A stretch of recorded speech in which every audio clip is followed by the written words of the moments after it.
नमस्कार, आप देख रहे हैं जन टीवी। हम आपके जन टीवी के खास सेगमेंट जन उत्तराखंड में स्वागत करते हैं। खबरों की शुरुआत करते हैं आज की हेडलाइंस के साथ। सीएम धामी पौड़ी में गंगा समग्र अविरल गंगा निर्मल गंगा कार्यक्रम में की शिरकत। 3 दिवसीय सद्भावना सम्मेलन में भी हुए शामिल। जगत गुरु शंकराचार्य राजराजेश्वर महाराज से लिया आशीर्वाद। सद्भावना सम्मेलन में धामी।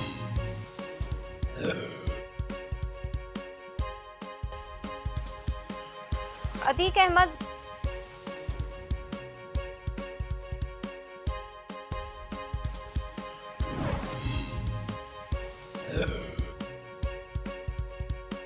डोईवाला में नुन्नावाला गुरुद्वारे में दरबार साहिब के भवन का शिलान्यास। कैबिनेट मंत्री रामदास, सांसद पोखरियाल रहे मौजूद। भवन निर्माण के लिए अल्पसंख्यक विभाग देगा 46 लाख रुपए।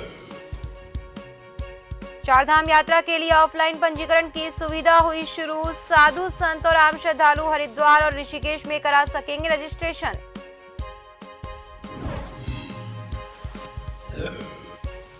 पहाड़ी इलाके में जारी है मौसम की अटखेलियां। निचले इलाकों में बारिश और चोटियों पर बर्फबारी। तापमान में गिरावट।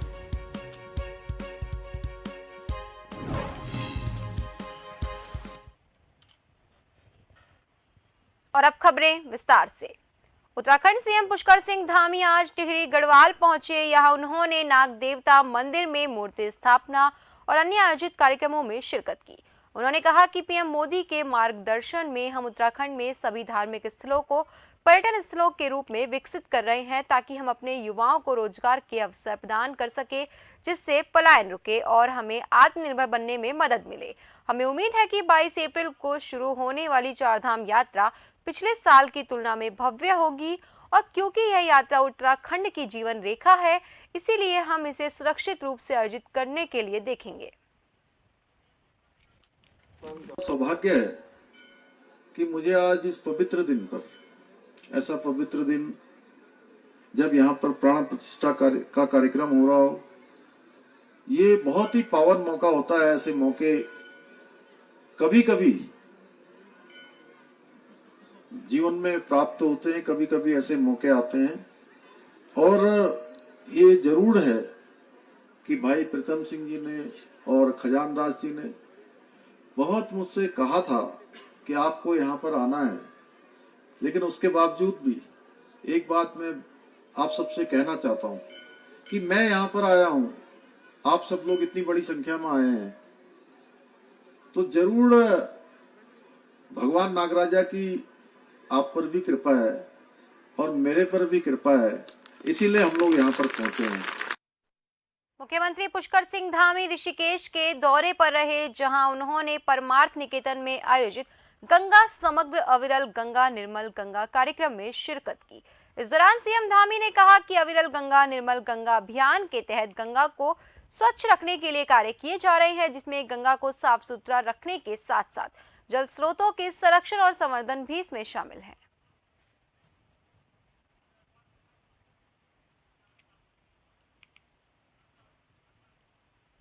गंगा और गंगा की सहायक नदियां, और जो शारदा जैसी हमारी उधर शारदा है, कोसी है, नंदौर है, ऐसी बहुत सारी नदियां हैं जो वर्षा काल में काफी उफान पर होती हैं।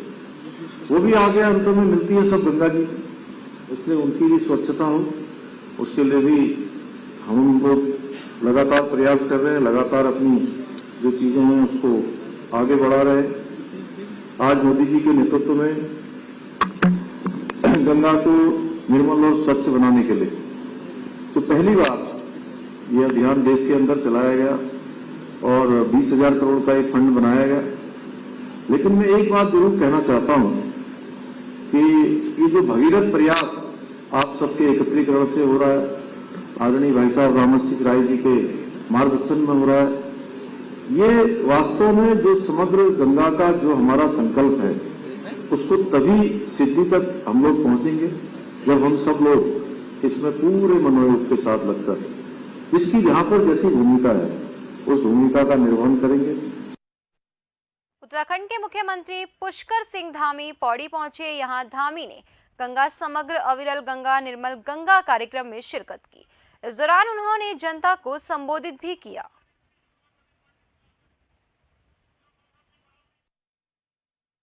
नीचे इसमें पूरे मनोयोग के साथ बनकर है, जिसकी जहाँ पर जैसी भूमिका है उस भूमिका का निर्वहन करेंगे। आज गंगा के आसपास हो, गंगा के तटों पर हो, अनेकों जगह पर जो अनेक प्रकार का अतिक्रमण भी हुआ है, हमने तय किया है कि उत्तराखंड के अंदर जो लैंड जिहाद के नाम पर, मजाक जिहाद के नाम पर, उसको हम किसी कीमत पर नहीं होने देंगे। उसको हर कीमत पर हम देखेंगे। ऐसे स्थान जहाँ पर इस प्रकार का अतिक्रमण हुआ है और उसको अतिक्रमण को हटाने का हमने यह अभियान प्रारंभ कर दिया है। सैकड़ों जगह पर अभी तक ऐसे स्थान भी मिले हैं जहाँ पर नीचे सामने ऊपर से तो बाजार है लेकिन उसके नीचे कोई अवशेष नहीं। सैकड़ों स्थानों पर जहाँ पर भी जो है ये चलाया गया है। देहरादून में सैनिक कल्याण मंत्री गणेश जोशी ने विभागीय अधिकारियों के साथ बैठक कर सैन्य धाम का निर्माण तय समय में पूरा करने का निर्देश दिया। इस दौरान उन्होंने कहा कि सैन्य धाम की भव्यता और दिव्यता बरकरार रहे, निर्माण कार्य की गुणवत्ता पर विशेष ध्यान दिया जाए। वहीं कल मुख्यमंत्री धामी की अध्यक्षता में उच्च स्तरीय समिति की बैठक होगी।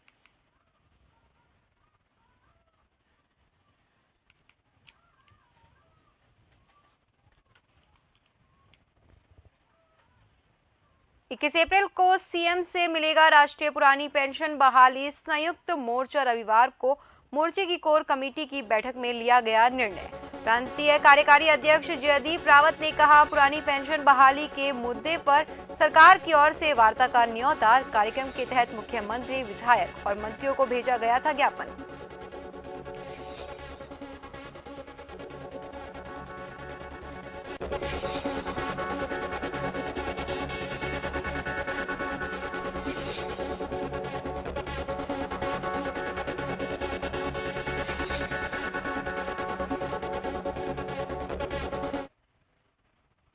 देहरादून प्रदेश कांग्रेस कार्यालय में पर्यवेक्षक पीएल पूनिया के नेतृत्व में हाई लेवल बैठक संपन्न हुई।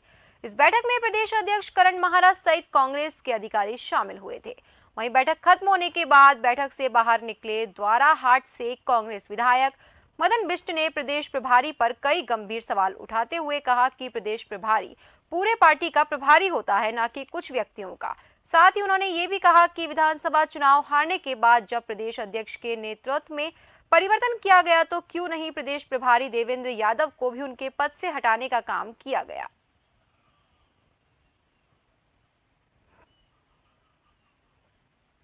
देखिए, प्रभारी को किसी के साथ पार्टी नहीं करना चाहिए। प्रभारी हमारे स्टेट का प्रभारी है।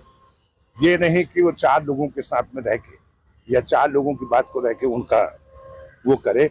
और प्रभारी तो सबके लिए बराबर है ना कांग्रेस पार्टी। तो इसलिए हमने तो हमारा तो यही कहना था कि भाई प्रभारी जब सीएलपी हटाया, जब प्रदेश अध्यक्ष हटाया चुनाव हारने के बाद में, तो प्रभारी क्यों नहीं हटाया। हल्द्वानी के बुद्ध पार्क में आम आदमी पार्टी कार्यकर्ताओं ने भाजपा सरकार के खिलाफ जमकर नारेबाजी करते हुए प्रदर्शन किया। कहा कि भाजपा सरकार पूरी तरह से आपके कार्यों से तिलमिलाई हुई है और अनर्गल आरोप लगाकर सीबीआई का गलत इस्तेमाल कर रही है। पार्टी के राष्ट्रीय संयोजक दिल्ली के मुख्यमंत्री अरविंद केजरीवाल को अपने दफ्तर में आने के लिए समन भेजा जाना सरकार की एक सोची समझी रणनीति है।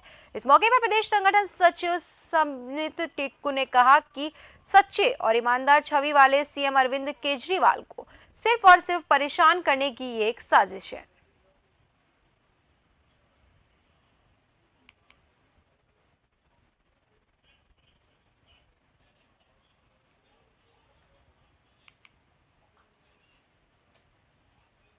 केंद्र सरकार का एक तरीके से विरोध कर रहे हैं कि जिस तरीके से एक कट्टर ईमानदार सरकार जो आम आदमी की पार्टी की सरकार है और आज हमारे मुखिया जो एक कट्टर ईमानदार व्यक्ति रहे हैं और न सिर्फ राजनीति में आने से पहले, राजनीति से पहले भी जिस तरह के उन्होंने काम किए हैं ईमानदारी के साथ और जो गरीबों की सेवा करी है, जो देश को नंबर 1 पे ले जाना चाहते हैं, उसके लिए आज सीबीआई ने उनको एक झूठे केस में समन किया है, जिसके आम आदमी पार्टी ही नहीं वरन देश की जो जागरूक जनता है इसके खिलाफ खड़ी होके बुलंद आवाज में ये कहना चाहती है कि ये तानाशाही बंद करी जाए। आज हमारे जो राष्ट्रीय संयोजक हैं और दिल्ली के यशस्वी मुख्यमंत्री अरविंद केजरीवाल जी पर सीबीआई द्वारा झूठा मुकदमा लगा के भारतीय जनता पार्टी के दबाव में आके उन पर समन भेजा गया, ये बहुत दुर्भाग्यपूर्ण है। क्योंकि ऐसे मुख्यमंत्री, एक कट्टर ईमानदार, जिन्होंने स्कूलों के बारे में सोचा, जिन्होंने शिक्षा की एक अलग जगाई और जिन्होंने मोहल्ला क्लिनिक जैसी जनता के लिए उन्होंने इतना काम करा। उत्तराखंड के पूर्व मुख्यमंत्री त्रिवेंद्र सिंह रावत और राज्यसभा सांसद कल्पना सैनी पौड़ी पहुंचे, जहां भाजपा कार्यकर्ताओं ने उनका जोरदार स्वागत किया। पूर्व मुख्यमंत्री त्रिवेंद्र रावत ने उत्तर प्रदेश में अतीक अहमद के मर्डर पर कहा कि भगवत गीता में कहा गया है, जो हुआ सब अच्छे के लिए हुआ और जो लोग आशावादी हैं वो ये सोचकर चलते हैं कि जो हुआ ठीक हुआ। वहीं त्रिवेंद्र सिंह रावत ने चीड़ के पेड़ को अभिशाप बताने की बजाय उसे वरदान बताया और कहा कि चीड़ के पेड़ का दोहन सही से किया जाए तो प्रदेश में 75,000 लोगों को रोजगार से जोड़ा जा सकता है।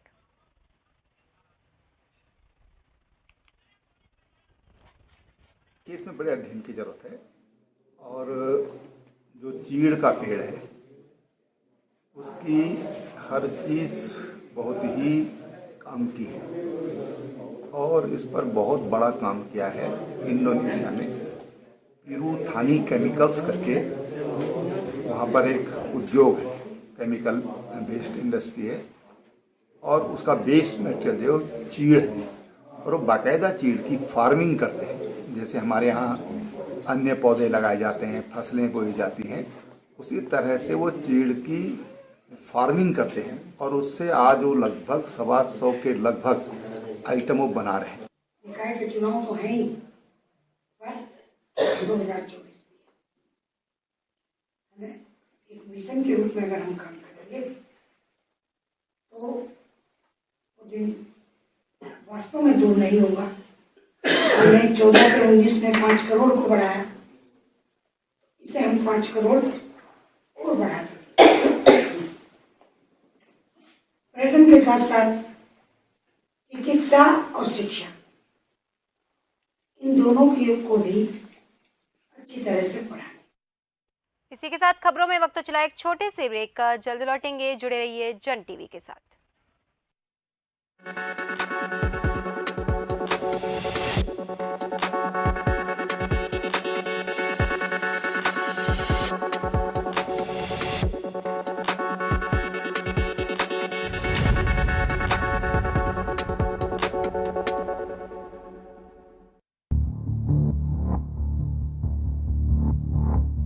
खबर जो कभी बताती है सच तो कभी कराती है एहसास।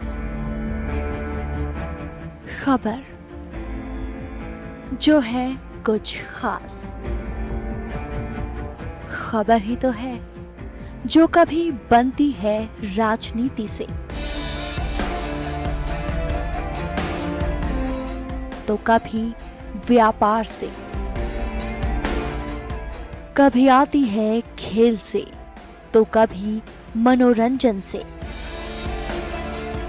कभी खुशी से तो कभी गम से।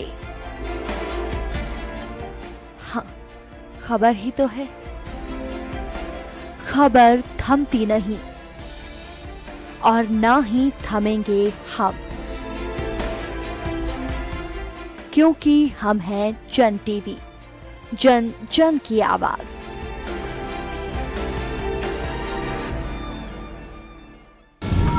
कानून के शिकंजे से बेपरवाह गुनहगार जुर्म करने को फिर से है तैयार। रात के सन्नाटे को चीरती इन मासूम चीखों में छिपा है जुर्म का कोई गहरा राज। हम बारीकी से करते हैं पर्दाफाश ताकि आपको कर सकें खबरदार। क्राइम रिपोर्ट शनिवार रात 8:30 बजे।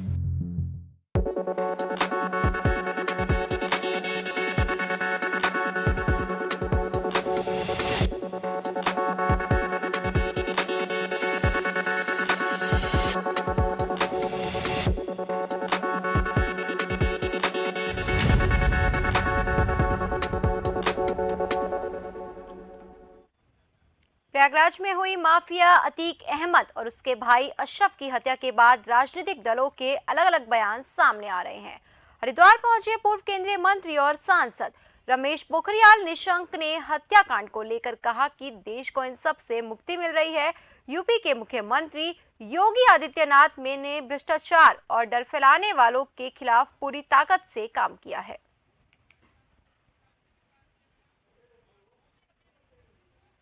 मैं समझता हूँ महत्वपूर्ण बात यह है कि देश के प्रधानमंत्री चाहते हैं भ्रष्टाचार की जड़ें खत्म हो।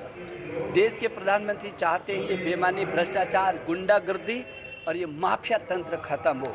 आज पूरा देश इस माफिया तंत्र से जो त्रस्त था, आज उससे मुक्ति मिल रही है। और मैं समझता हूँ कि उत्तर प्रदेश के मुख्यमंत्री योगी आदित्यनाथ ने पूरी ताकत के साथ ऐसे खराब किस्म के लोग जो समाज के अंदर बेमनुष्यता फैलाते थे, जो समाज के अंदर भय पैदा करते थे। बस ठीक है, कानून व्यवस्था ध्वस्त है। अब क्या है भाई, मैं तेरे से निपटूंगा, तू मेरे से निपट। तो मुझे लगता नहीं अब कोई वेट करेगा कोर्ट का कि मेरा केस वहां चलना चाहिए। अब बस सब अपना सिस्टम बना ले, किसको कहाँ किससे मिलना है, टाइम रख लें, या तो वो रहेगा या वो रहेगा। ये बहुत सारे लोग होंगे, बहुत अब 1 to 1 कर लो और क्या यही है। तो आप चलाइए। अगर कानून व्यवस्था पे अब विश्वास ही नहीं है, हम क्या कह रहे हैं, लोकतंत्र खतरे में, लोकतंत्र खतरे में। क्यों खतरे में? वो यही तो लोकतंत्र खतरे में है कि संविधान के हिसाब से कोई चलने को तैयार ही नहीं है। अब 3 लड़के आ रहे हैं, धाड़ धाड़ कर रहे हैं, हैंड्स अप कर रहे हैं, जा रहे हैं, तो इसका मतलब सिस्टम फेलियर। आप बोलेंगे सिस्टम फेलियर है, ये सरकार फेलियर। चारधाम यात्रा में पैदल जाने वाले साधु संतों के लिए ऑफलाइन पंजीकरण की व्यवस्था शुरू की गई है। हरिद्वार और ऋषिकेश में साधु संत ऑफलाइन पंजीकरण करा सकते हैं।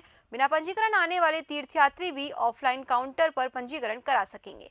आपको बता दें, 22 अप्रैल से चारधाम यात्रा शुरू हो रही है। इस बार हरिद्वार और ऋषिकेश में ही पंजीकरण के लिए ऑफलाइन काउंटर खुलेंगे। अब तक लगभग 15 लाख यात्री पंजीकरण करवा चुके हैं।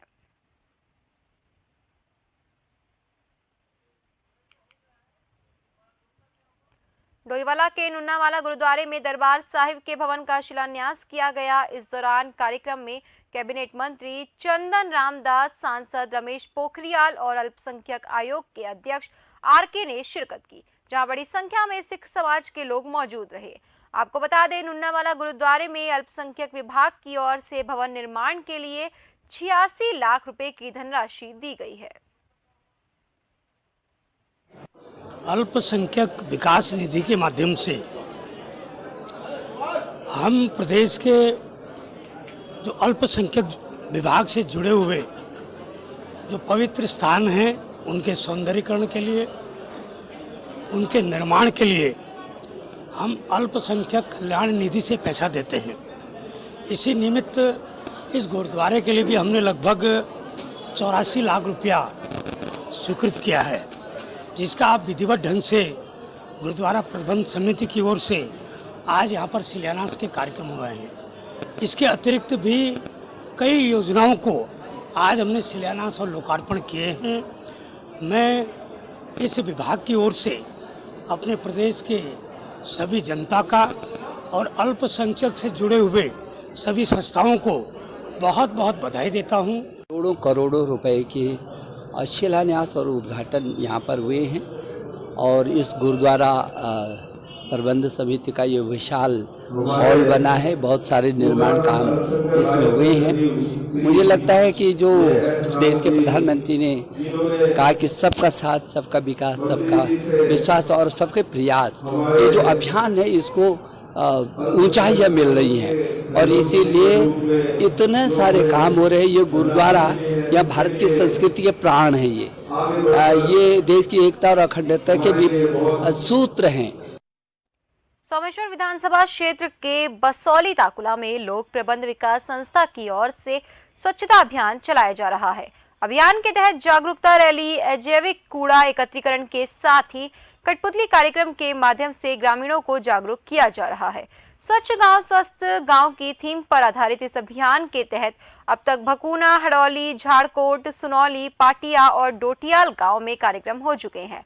लोक प्रबंध विकास संस्था के संचालक ईश्वर जोशी ने बताया कि सरकार की ओर से ग्रामीणों को व्यक्तिगत कूड़ेदान उपलब्ध कराए गए हैं, लेकिन अधिकांश ग्रामीणों द्वारा उनका इस्तेमाल गेहूं, चावल आदि रखने के लिए किया जा रहा है।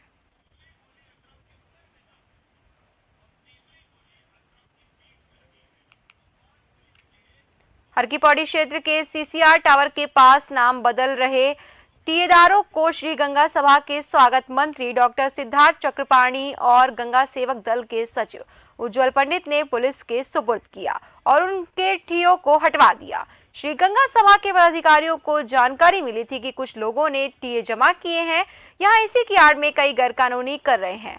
इसकी सूचना एसपी सिटी स्वतंत्र कुमार को दी गई। पुलिस ने इन सभी को गिरफ्तार कर लिया है।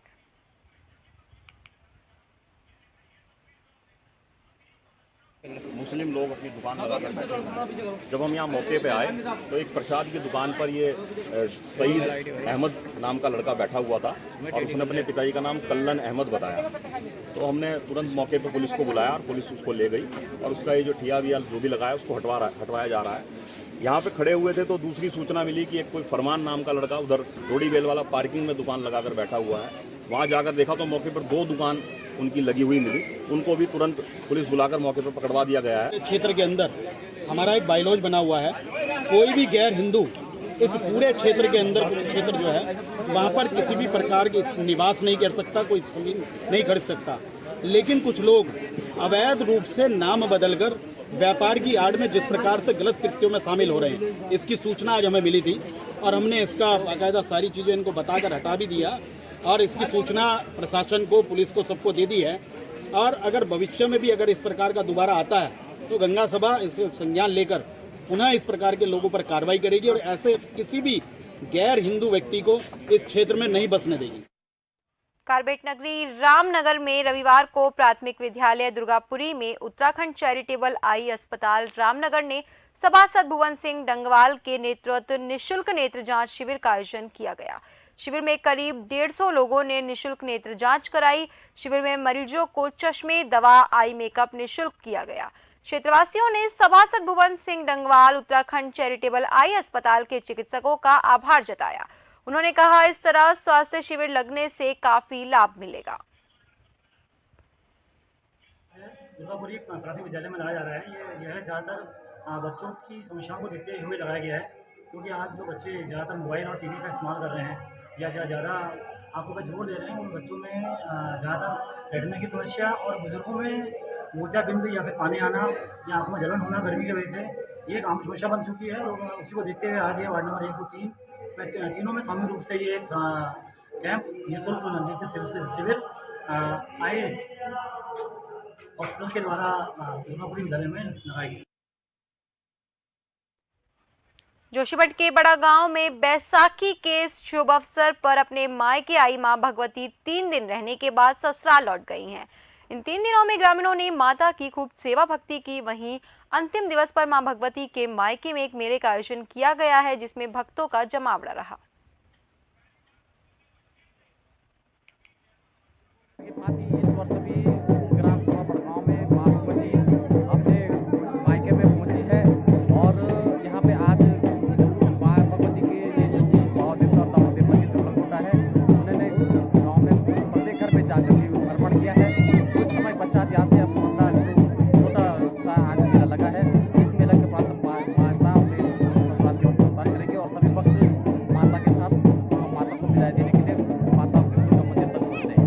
मौजूद है ग्राम सभा बड़गांव। जिस ग्राम सभा बड़गांव में आज बैसाखी के शुभ अवसर पर एक भव्य मेले का यहाँ पर आयोजन किया जा रहा है। बड़ी बात तो यह है कि स्थानीय ग्रामीणों के द्वारा माता को ससुराल से लेकर के मायका बुलाया जाता है और आज माता फिर एक बार ससुराल के लिए प्रस्थान कर रहे हैं, जो कि आप तस्वीरों में देख सकते हैं। सामने की तस्वीरें देख सकते हैं आप। एक्सक्लूसिव तस्वीरें दिखा रहे हैं हम आप लोगों को जन टीवी के माध्यम से देख सकते हैं किस तरीके से इस वक्त बड़गांव के जो स्थानीय ग्रामीण है वो किस तरह से रीति रिवाज के अनुसार माता को यहाँ पर विदा करते हुए देखे जा रहे हैं। देख सकते हैं आप तस्वीरों में, ये देख सकते हैं सामने की तस्वीरें किस तरह से यहाँ पर सैकड़ों की तादाद में किस तरह से दूर दराज के जो गांव हैं, चाहे बड़गांव गांव की बात की जाए, चाहे अन्य गांव की बात की जाए, तमाम गांव के लोग इस वक्त यहाँ पर मौजूद हैं। आप देख सकते हैं तस्वीरों में सैकड़ों की तादाद में किस तरह से माता को यहाँ पर विदा करने के लिए पहुंचे हुए हैं। सामने की तस्वीरें भी आप देख सकते हैं, इसे दानु देवता कहा जाता है। ये सामने आप देख रहे हैं तस्वीरों में, इसे बाल देवता कहा जाता है। नीचे देख सकते हैं, ये माता की डोली देख सकते हैं, यही वही माता की डोली है जिसे बड़गांव के स्थानीय ग्रामीण अपने मायके में बुलाते हैं और माता को यहाँ पर 3 दिनों तक माता की खूब सेवा करते हैं। अंत में माता इन ग्रामीणों को आशीर्वाद देती है। और बड़ी बात तो यह है कि आज एक छोटा सा मेला यहाँ पर जो किया जा रहा है, जो आपने तस्वीरों में देखा होगा। कैमरामैन साथी रूपेश चौहान के साथ नवीन सिंह जोशी। अल्मोड़ा जिले के सोमेश्वर विधानसभा के लोध घाटी में प्राचीन गोलू देवता मंदिर में स्यालदे बिखौती मेले के समापन पर लोक गायिका माया उपाध्याय की प्रस्तुति से पूरी सोमेश्वर घाटी के ग्रामीण झूमने पर मजबूर हो गए। ग्रामीणों का कहना है कि स्यालदे बिखौती मेले को कभी भूल नहीं पाएंगे। इस मेले को सोमेश्वर घाटी फेसबुक पेज पर लाइव भी चलाया गया। इस डिजिटल प्रसारण की जिम्मेदारी राजेंद्र सिंह नेगी ने निभाई। कार्यक्रम की अध्यक्षता कुंदन सिंह भंडारी ने की। वहीं मेले में शांति व्यवस्था बनाए रखने के लिए एसओ सोमेश्वर विजय नेगी सहित पुलिसकर्मी मौजूद रहे।